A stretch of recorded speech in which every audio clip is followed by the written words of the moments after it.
Hola, ¿qué tal? Bienvenidos a Agenda. Rafael Correa logra un holgado triunfo en Ecuador. Estados Unidos y la Unión Europea hacia una gran zona de libre comercio y un expresidente africano en el banquillo de los acusados. Estos son los tres temas que vamos hoy a tratar. Acompáñenos. Los ecuatorianos dieron un claro triunfo a Rafael Correa en las elecciones presidenciales del domingo. El mandatario sacó más de la mitad del voto válido y, por tanto, evitó concurrir a una segunda vuelta. Es el tercer mandato consecutivo de Correa que ha logrado estabilidad y crecimiento en su país. ¿Hacia dónde se dirige Ecuador? Pues en tiempos de crisis, Estados Unidos y la Unión Europea buscan cómo aunar fuerzas. Se habla ya de la posible creación del mayor espacio de libre comercio del mundo entre estas dos zonas.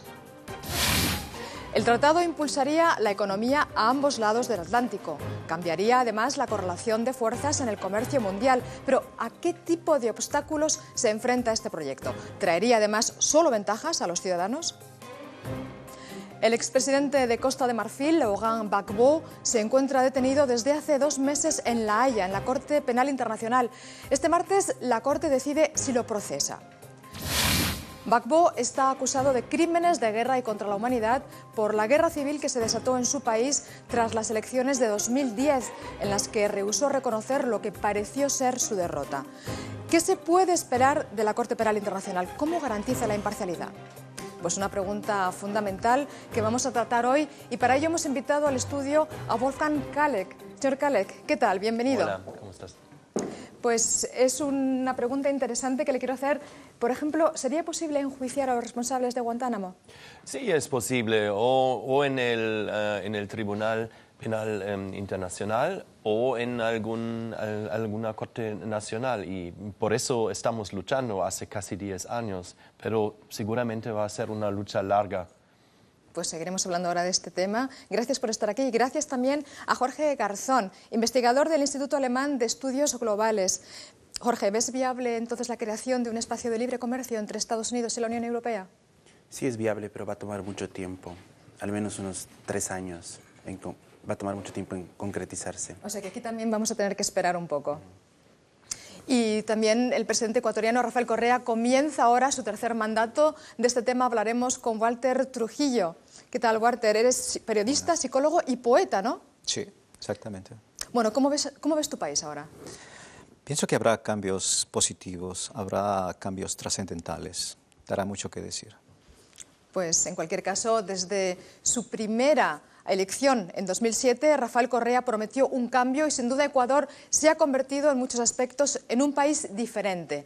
Ha conseguido darle a su país la estabilidad que necesitaba y un alto crecimiento económico. Los analistas coinciden en que la bonanza económica y el aumento de la inversión en educación, salud y obras públicas han sido elementos fundamentales para su reelección.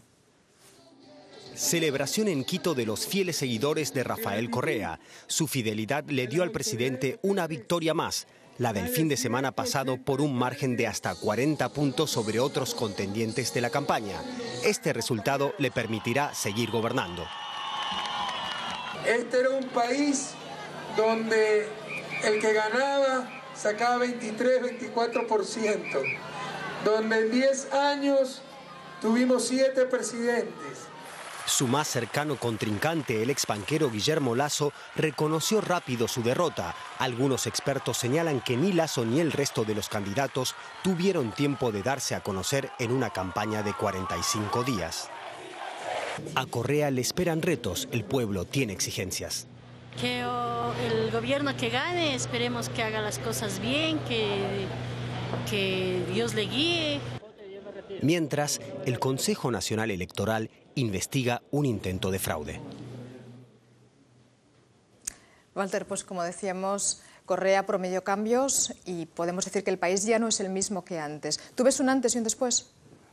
Sí, yo pienso que el pueblo ecuatoriano se está concientizando, está politizándose y tiene la capacidad de dar su criterio propio. Bueno, y Correa además ha superado los resultados de las elecciones anteriores. No se puede hablar ni siquiera de desgaste en el poder. ¿Por qué? ¿Por qué crees que ha sido así? Yo pienso que los cambios que se han dado tanto a nivel social, económico, cultural, político, son fundamentales y no se los puede evitar y no se los puede obviar. Entonces el pueblo está en capacidad de reconocer y creo que eso ha determinado que Correa sea nuevamente elegido.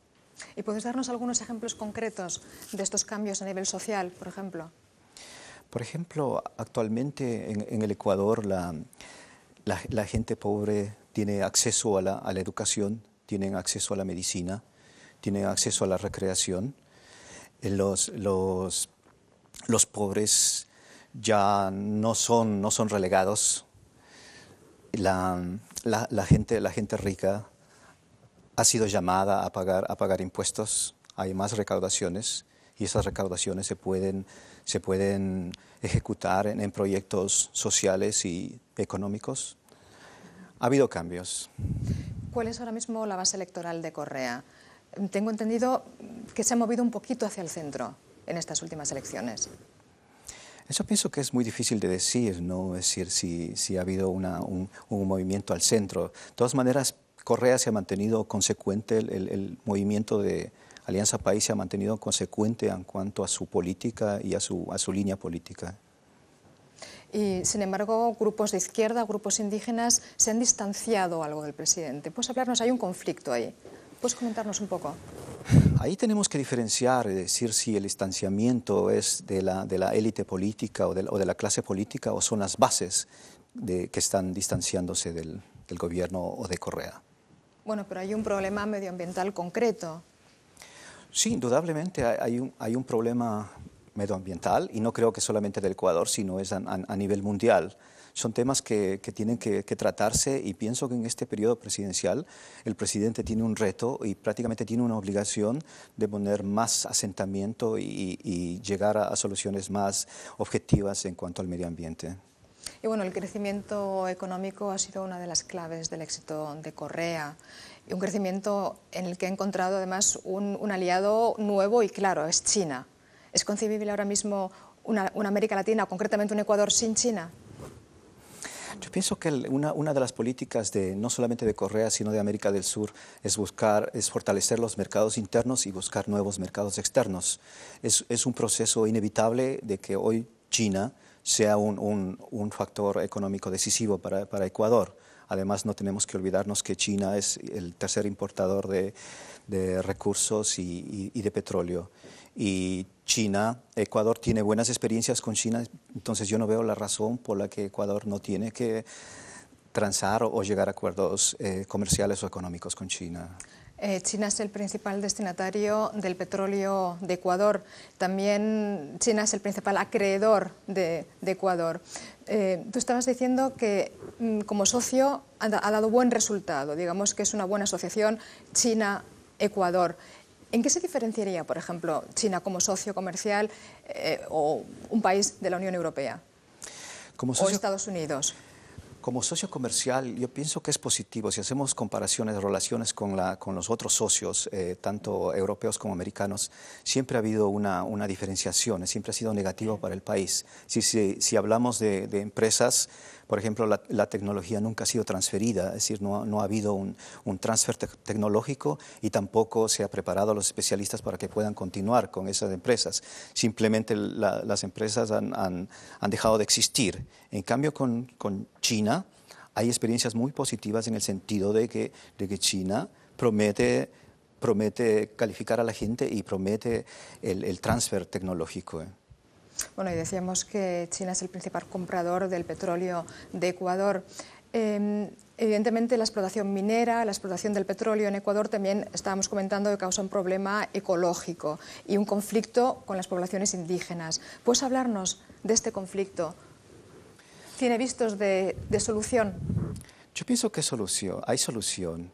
Es decir, en este periodo presidencial, Rafael Correa tiene que sentarse a discutir con los indígenas, con los pueblos afectados, porque es justo de que también ellos se les escuche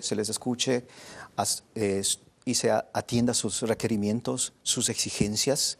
Indudablemente tiene que ser esto en base al respeto y en base a una realidad objetiva.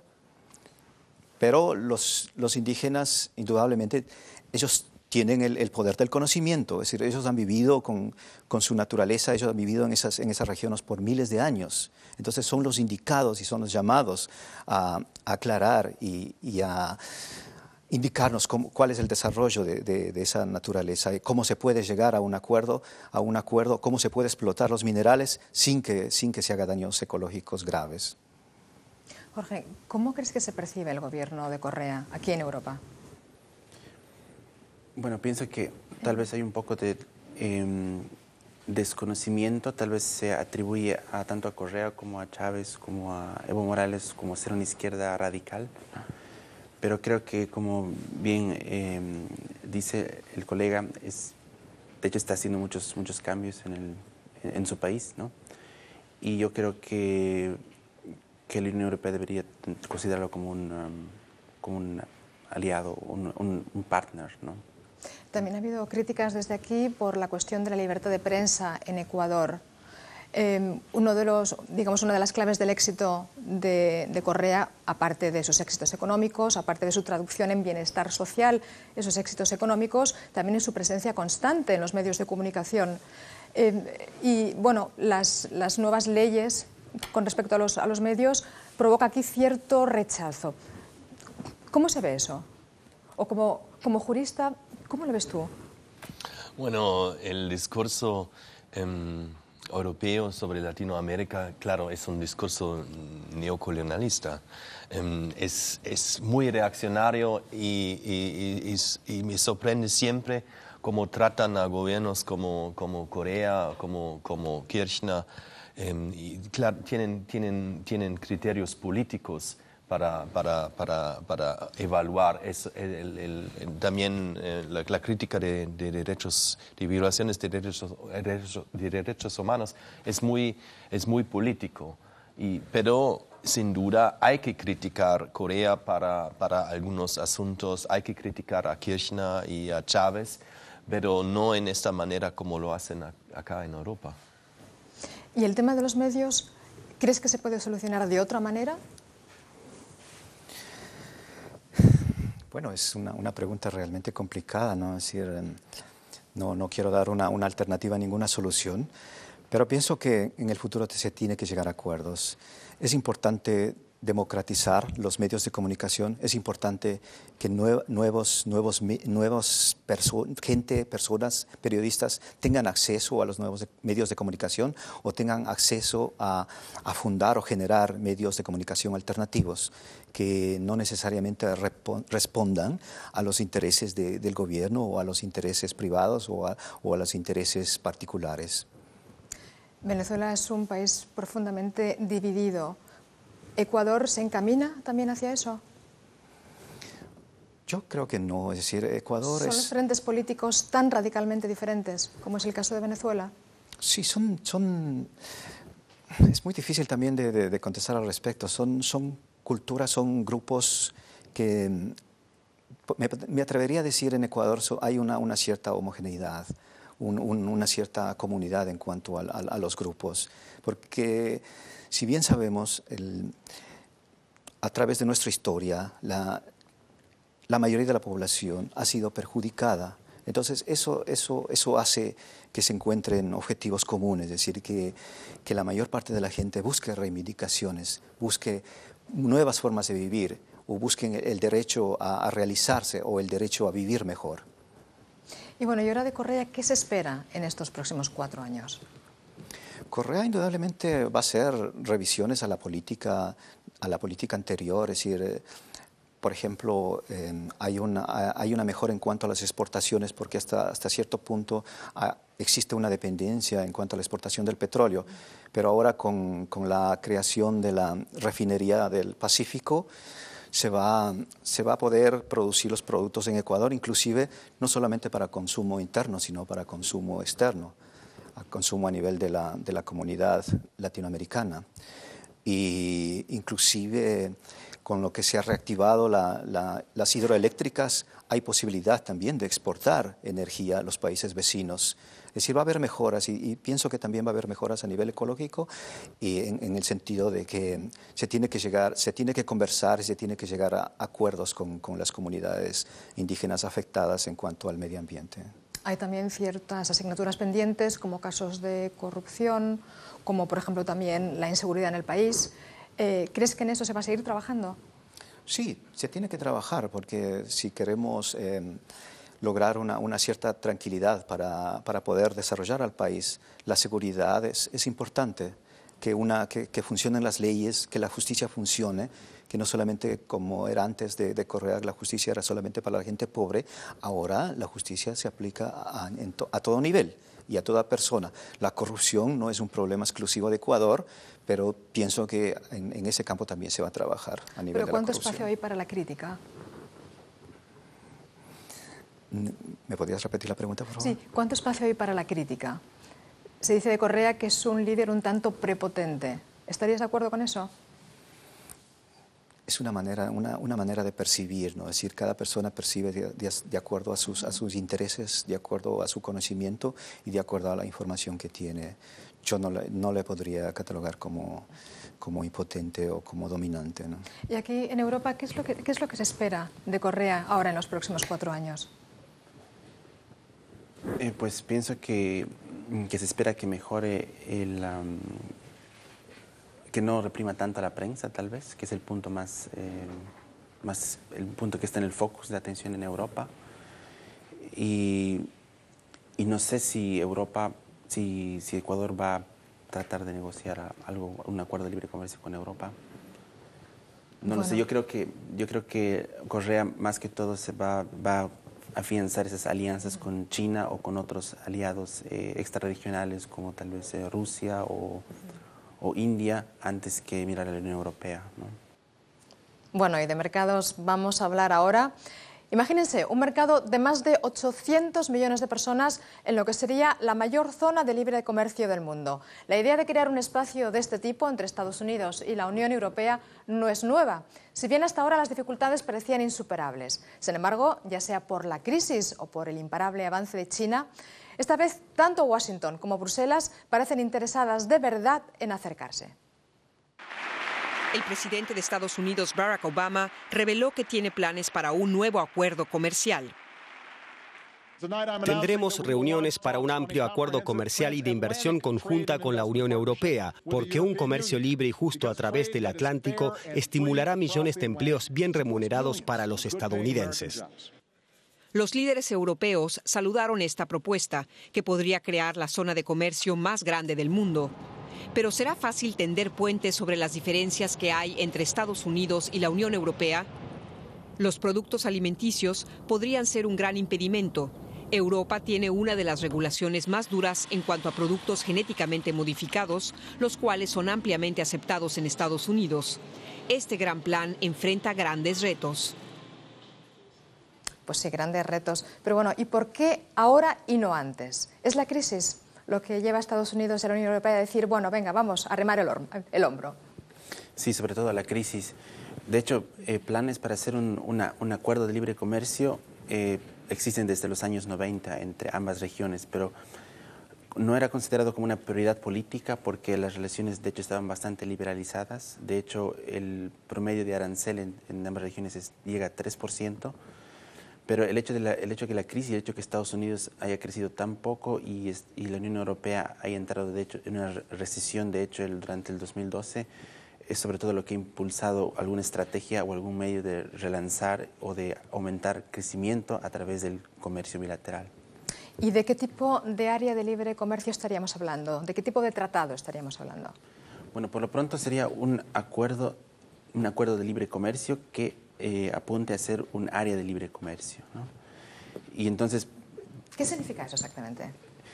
Bueno, un área de libre comercio casi existe, aparte de los aranceles, como dije, que son muy bajos, pero el punto en cuestión en este tratado son las regulaciones y los estándares industriales, que existe mucha regulación, tanto en la Unión Europea por parte de Estados Unidos, y por tanto los productores no pueden, tienen que hacer doble certificación, tienen que conseguir doble certificación para entrar a ambas zonas, ¿no?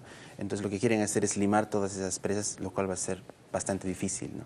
¿Y ese sería el punto más complejo? Es el punto más complejo y de hecho el focus central de lo que quiere hacer, según ese comité que formaron la Unión Europea y Estados Unidos en un informe reciente. El focus está en reducir esas, lograr una convergencia o armonizar esas regulaciones industriales, etcétera. Estábamos hablando antes de la crisis como el impulso para esta posible unión, pero también China juega un papel muy importante, ¿no? Sí. China, que se ve casi como el, no sé, como el lobo feroz. O sea, sobre todo para Europa tiene que ver la crisis, porque los europeos están esperando un crecimiento, ¿no? Y según proyecciones de la Unión Europea, este tratado le permitiría crecer a la Unión Europea un 0.5% más en su PIB, ¿no? Anualmente. Claro que los resultados recién se van a ver en unos 3 o 4 años. Desde el punto de vista de Estados Unidos, yo creo que la motivación es sobre todo política, ¿no? Los Estados Unidos ha estado muy direccionado, o sea, muy orientado a la Asia, donde ha tejido una red de alianzas militares y también tratados comerciales, ¿no? Uno de ellos es, por ejemplo, ese acuerdo transpacífico que tiene varios países, entre ellos Estados Unidos, Canadá, algunos países latinoamericanos como México, Chile, Perú y muchos países asiáticos. Y los europeos, de hecho, se quejaban de que Estados Unidos está dando mucha atención al área Asia-Pacífico. Pero tras el anuncio de esta alianza transatlántica, bueno, parece vislumbrarse lo que sería una especie de estrategia de Estados Unidos para adaptarse a un orden mundial multipolar, ¿no? Y la estrategia más o menos consistiría en hacer un acuerdo transatlántico, sobre todo económico, con la Unión Europea, lo cual permitiría tal vez relanzar a Occidente, que ahora se dice mucho que Occidente está en declive o está económico. Y la otra sería una alianza transpacífica, una alianza con unos países asiáticos, pero con un componente muy político y también militar, tal vez para contener a China y así amarrar por dos lados el orden mundial que Estados Unidos está defendiendo, ¿no? ¿Y Obama le ha dado un impulso a su vez a esto? Es decir, ¿habría sido posible bajo el gobierno Bush? Según tengo entendido, o según algunos think tanks norteamericanos, sí, independientemente si hubieran ganado los republicanos en las últimas elecciones, esta iniciativa sí hubiera prosperado. Es decir, que no hay grandes diferencias entre ambos partidos en esta cuestión. En esta cuestión no, porque de hecho la mayor preocupación es cómo al menos detener la decadencia de Occidente o retardarla lo más posible y asegurar las alianzas que se han tejido después de la Segunda Guerra Mundial y la Guerra Fría, ¿no? Lo que pasa es que a la hora de sentarse a negociar, supongo que también los grupos de presión, los lobbies, también juegan un papel. Entonces, no es lo mismo si hay un gobierno republicano o un gobierno demócrata, puesto que son diferentes grupos los que los apoyan. O sea, en este sentido sí que habría diferencias a la hora de negociar, supongo. A la hora de negociar sí, pero también a ambos lados del Atlántico, ¿no? Claro. Y por eso precisamente digo que esto va a demorar mucho, tal vez al menos unos 3 años o 4 años en concretizarse, porque negociar regulaciones industriales, esos estándares industriales, toma muchísimo tiempo. Y sobre todo en Europa, sobre todo en dos continentes que aparentemente son muy similares en cuanto a sus políticas, ¿no? A nivel mundial, pero que tienen distintas culturas, por ejemplo, distintas culturas del consumidor, ¿no es cierto? Y es el caso, por ejemplo, que ponía en el spot el ejemplo de los alimentos, por ejemplo, ¿no? Que en la Unión Europea hay una cultura como que los alimentos tienen que ser naturales, ¿no? Y en Estados Unidos es todo lo contrario, la gente está completamente de acuerdo en consumir fast food y todo eso, ¿no? Entonces hay varios puntos de divergencia que van a tomar mucho tiempo en limar, como también existen muchos puntos de convergencia, por ejemplo, en derechos de propiedad intelectual o recientemente el año pasado que se firmó en alimentos solamente orgánicos que están liberalizados ahora entre ambas zonas, etc. Escuchéis la expresión acuerdo de libre comercio, ¿qué os sugiere a vosotros? Bueno, hay que tener mucho cuidado con esos tratados.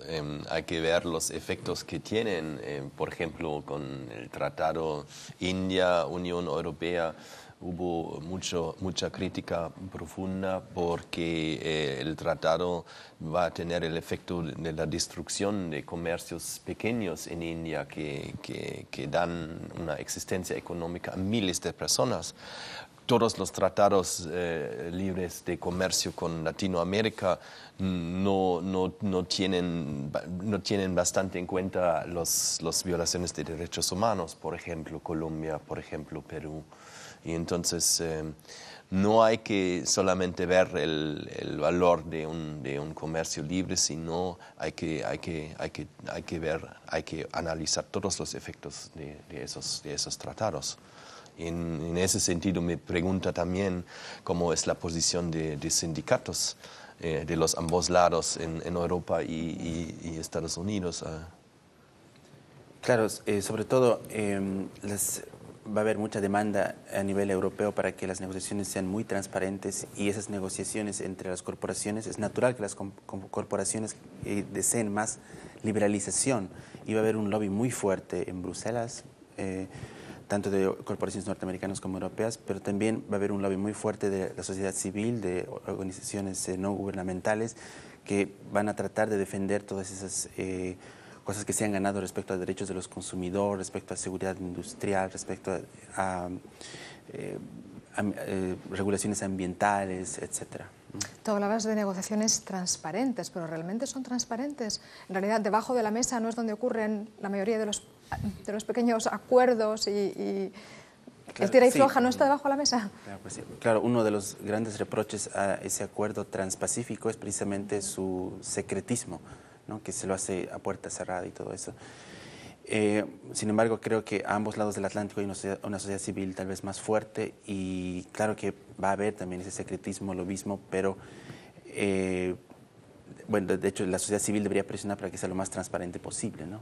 O sea, que represente el interés tanto de las corporaciones que quieren crear economías de escala en ambos lados del Atlántico, como de los consumidores, que vean que esas regulaciones de protección al consumidor, medioambientales, etcétera, se protejan o tal vez se amplíen, ¿no? Y bueno, los ganadores de un acuerdo de este tipo más o menos son claros, pero ¿quiénes serían los perdedores? Bueno, depende cómo sea la correlación de fuerzas, ¿no? Y ahí es el punto, ¿quién se va a adaptar a quién? Europa se va a adaptar más o menos a lo que es la cultura comercial norteamericana, o va a ser al revés, ¿no? O va a ser que Estados Unidos se va a volver más, va a regular más, ¿no es cierto? Y esa es la gran pregunta. O sea, los europeos deberían preguntarse, ¿nos vamos a liberalizar más? Normalmente lo que ocurre en tratados de libre comercio muy asimétricos, por ejemplo, entre una potencia muy grande y un país muy pequeño, es que el país muy pequeño, claro, termina adoptando los patrones y las regulaciones y las reglas de la potencia más grande, ¿no es cierto? Pero en este caso, que son, digamos, partners, aliados casi al mismo nivel, ¿no? Entonces yo creo que la correlación de fuerzas es distinta, ¿no? Por eso la gran pregunta es quién se va a adaptar a quién, o ambos van a llegar a un punto medio de convergencia en términos de regulación. Y hoy ahí obviamente los potenciales perdedores podrían ser los consumidores si no definen bien sus intereses, ¿no? ¿Y qué consecuencias puede tener para América Latina? ¿Les va a abrir o les va a cerrar puertas a los países latinoamericanos un acuerdo así? Bueno, para América Latina tengo una evaluación ambivalente. En primer lugar, va a ser muy positivo para aquellos países latinoamericanos que han cerrado acuerdos de libre comercio tanto con Estados Unidos como la Unión Europea en los últimos tiempos, como Perú, como Chile, como México y recientemente como Centroamérica. Depende cómo logren compatibilizarse esos tratados de libre comercio individuales con el tratado macro que van a negociar Estados Unidos y la Unión Europea. Ellos, de hecho, podrían tener un acceso a un mercado inmenso, que sería casi la mitad del Producto Interno Bruto del mundo, ¿no? Por eso sería muy positivo en ese aspecto. Habría también un aspecto, si Estados Unidos y Europa les va mejor y crecen más, claro, sería también mejor para Latinoamérica, porque Estados Unidos y Europa siguen siendo unos socios comerciales importantes e inversores importantes. Pero sin embargo, creo que tal vez los grandes perdedores serían los intereses agroindustriales de Latinoamérica, que están organizados en torno al grupo de CAIRS, ¿no?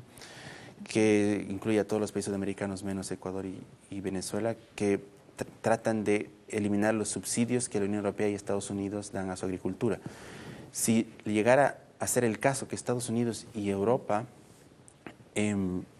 llegan a un consenso en torno a mantener esas subvenciones a la agricultura, entonces va a ser muy difícil para ese grupo CARES o el Mercosur, por ejemplo, lograr concesiones de Europa, porque va a ser más difícil en el marco de ese tratado, ¿no? ¿Y sería concebible que un acuerdo así o que acuerdos de libre comercio también tengan una cláusula en el aspecto de derechos humanos, por ejemplo? ¿O soy demasiado idealista aquí? Eso es un debate, o sea, hay personas, hay corrientes que dicen solamente hablemos de bienes y servicios. Hay otros que dicen también tienen que ver con regulación. Las regulaciones ya tienen un efecto en la sociedad, ¿no? Porque están diciendo cómo tienes que consumir, cómo tienes que fabricar tus cosas, ¿no?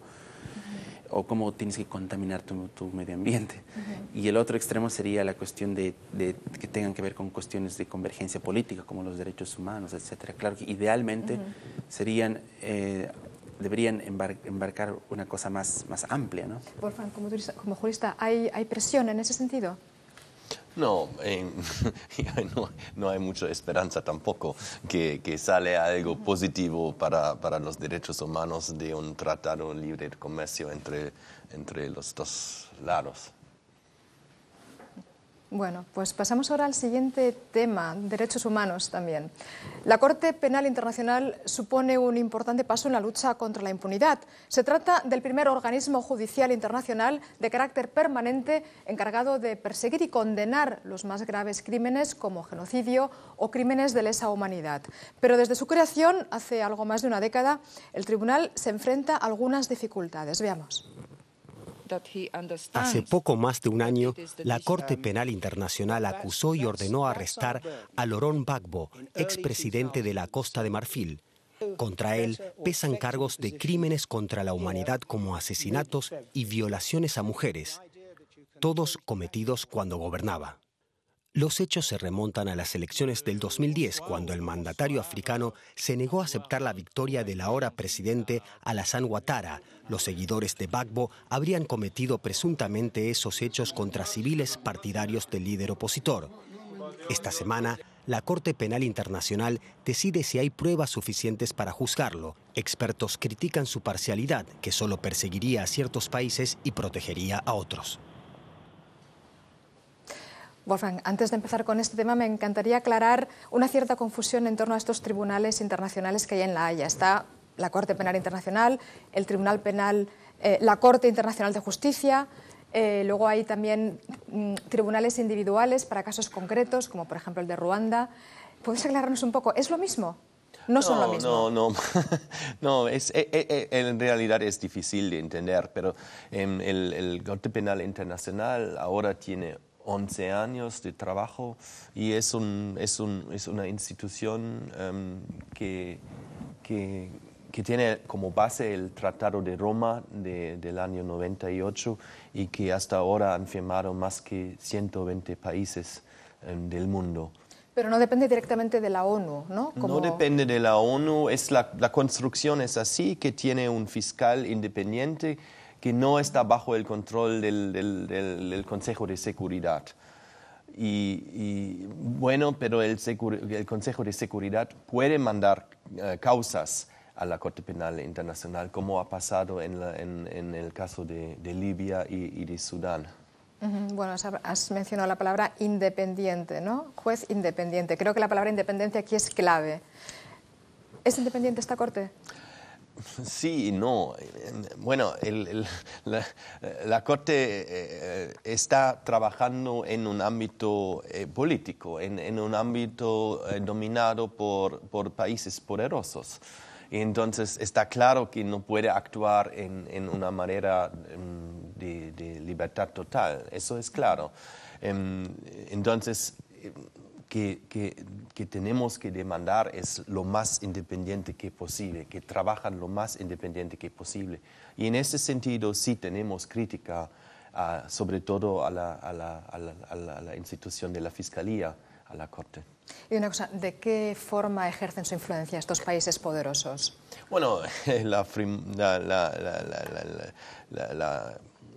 La cosa más importante es que países muy poderosos como Estados Unidos, como China, como Rusia no han firmado el tratado. Y también países no tan poderosos, pero con un récord de violaciones de derechos humanos impresionante, como Irán o como Sri Lanka, tampoco han firmado.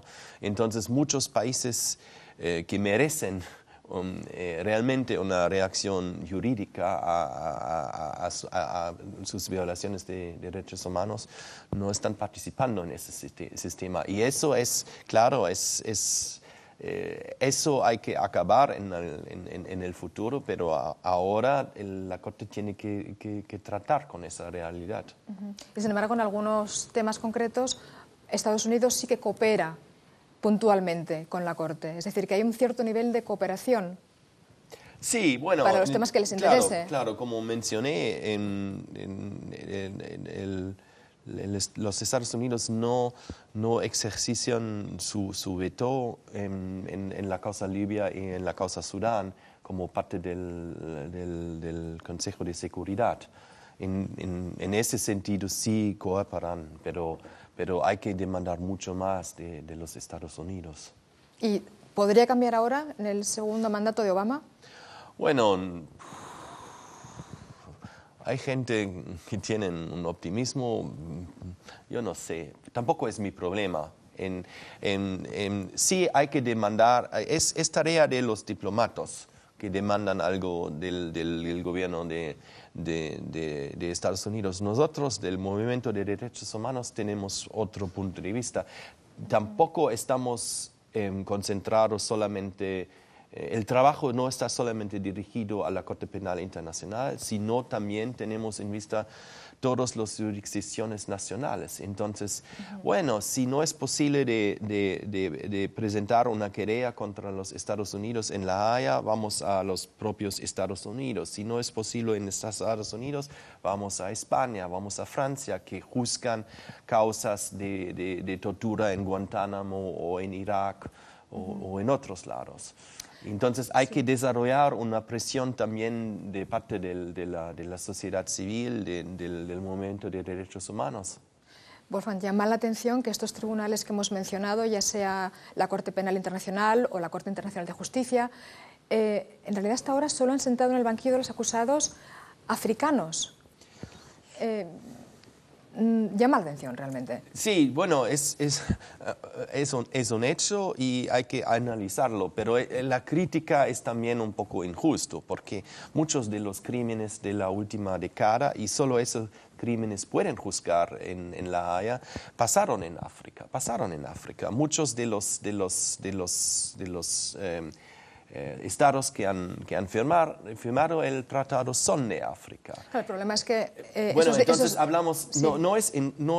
Para mí no es un problema que juzgan los crímenes de esos países africanos. Sino que no juzgan los otros. Eso, sí. Entonces, y bueno, no estoy criticando la Fiscalía en La Haya que no toman el tema de Guantánamo. Eso no pueden, pero pueden hacer más en la causa Colombia, pueden hacer más en la causa de tortura de los ingleses en Irak y pueden hacer, en algún momento pueden hacer más en el tema de Palestina, de Gaza. ¿Cómo veis vosotros una corte así? ¿Lo veis como un avance hacia la universalización de la justicia? Pienso que es muy relativo hablar al respecto, ¿no? Pero indudablemente que en la situación de Costa de Marfil, actualmente el gobierno actual ha cometido también violaciones. Según Amnistía Internacional, ha habido violaciones de derechos humanos, ha habido muchos muertos, inclusive que este gobierno actual estaba apoyado militarmente por Francia y por otros países europeos. Y de eso no se habla, de ese proceso se ha ignorado, es decir, solamente es unilateral y parcializado a un punto. Es decir, se lleva al banquillo de los acusados a aquellos dictadores, pero ¿qué pasa con los que le estaban apoyando desde fuera? Estás comentándonos. Claro, es decir, ¿quiénes están comprometidos? ¿Quiénes son los que se benefician también de ese proceso, de esa situación? Porque aquí se está juzgando independientemente a una persona, pero nos olvidamos qué existe detrás del telón. cuáles son los responsables, cuáles son las partes que han sacado provecho de este conflicto.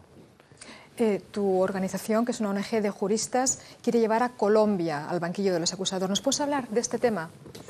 Y bueno, como dije, Colombia es uno de los causas más problemáticos ahora porque está bajo análisis de la Fiscalía, no está bajo una investigación, sino bajo análisis, que significa hace años están analizando la situación en Colombia, que es en Colombia cometieron uno de los crímenes más graves de la última década en el mundo, crímenes de lesa humanidad, eso no queda ninguna duda.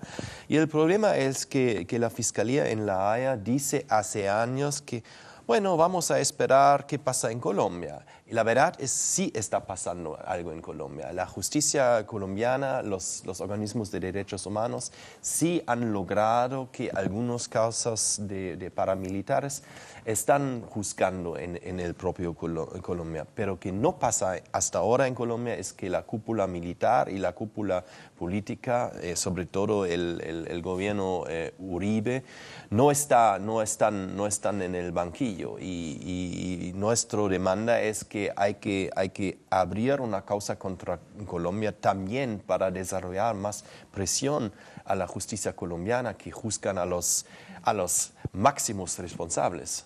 O sea que esta Corte Internacional lo que al menos está haciendo es haciendo mucha presión sobre los gobiernos. Claro, y por eso quieren evitar una causa contra Colombia. Sí. Los países del oeste no quieren una causa abierta contra Colombia, porque bueno, es claro, ¿cómo vas a seguir con tus negocios con un país que está bajo investigación en la Corte Penal Internacional? ¿Cómo ves el futuro de esta Corte? Bueno, la última década era un comienzo. 10 años no es mucho. Entonces, hay que tener un poco más paciencia, pero va a ser una lucha. Pues tenemos ya que terminar. Muchísimas gracias, ha sido muy interesante. Y gracias a ustedes por estar ahí, por seguir este debate. Y no olviden que también pueden participar a través de Facebook y Twitter. Yo me despido de ustedes. Hasta pronto.